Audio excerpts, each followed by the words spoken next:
राधे राधे दोस्तों, नमस्ते। कैसे हैं आप सभी? उम्मीद करते हैं आप सभी एकदम बढ़िया होंगे, मज़े में होंगे और खुश होंगे और भगवान विष्णु की कृपा आप सभी पर हमेशा बनी रहे दोस्तों।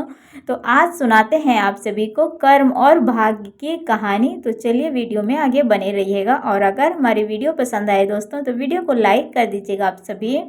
तो कर्म और भाग्य की कहानी है जो बहुत अच्छी सी एक कहानी है। तो चलिए वही सुनते हैं आज के इस वीडियो में। और दरअसल भाग्य का निर्माण जो है वो कर्म से ही हुआ था। आपने अगर अच्छे कर्म पहले किए हुए हैं तो आपका भाग्य अच्छा बना और बुरे कर्म किए जो आपका भाग्य बुरा बन गया। और कर्म को मानने वाले लोग कहते हैं भाग्य कुछ नहीं होता और भाग्यवादी लोग कहते हैं किस्मत में जो लिखा है वही होगा और होकर ही रहेगा। यानी इंसान का कर्म और भाग्य इन दो बिंदुओं की धारा पर ही घूमता रहता है और एक दिन इस जगह को अलविदा कहकर चला जाता है।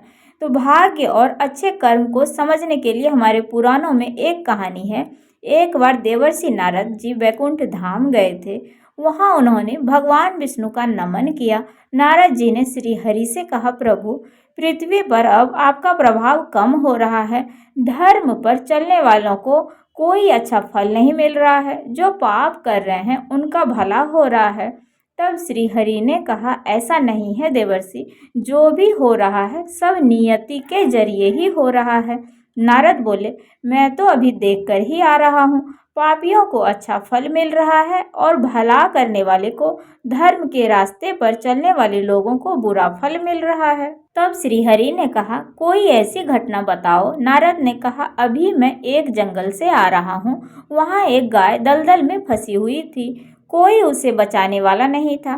तभी एक चोर उधर से गुजरा। गाय को फंसा हुआ देखकर भी नहीं रुका। वह उस पर पैर रखकर दलदल को नांग कर निकल गया और आगे जाकर चोर को सोने की मोहरों से भरी हुई एक थैली मिली। थोड़ी देर बाद वहां से एक वृद्ध साधु गुजरा। उसने उस गाय को बचाने की पूरी कोशिश की।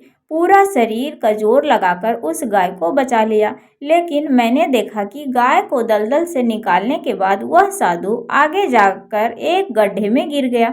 प्रभु बताइए यह कौन सा न्याय है? तब नारद जी की बात सुन लेने के बाद प्रभु बोले, यह सही ही हुआ है।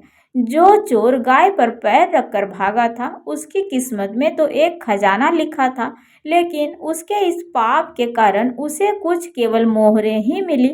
वहीं उस साधु को गड्ढे में इसलिए गिरना पड़ा क्योंकि उसके भाग्य में मृत्यु लिखी थी, लेकिन गाय को बचाने के कारण उसके पुण्य और बढ़ गए और उसकी मृत्यु एक छोटी सी चोट में बदल गई। इंसान के कर्म से उसका भाग्य तय होता है। इंसान को अच्छे कर्म करते रहने चाहिए क्योंकि कर्म से भाग्य बदला जा सकता है और इसी तरह हमें अपने कर्म करते रहने चाहिए। आगे भाग्य सही ही हमारा चलेगा।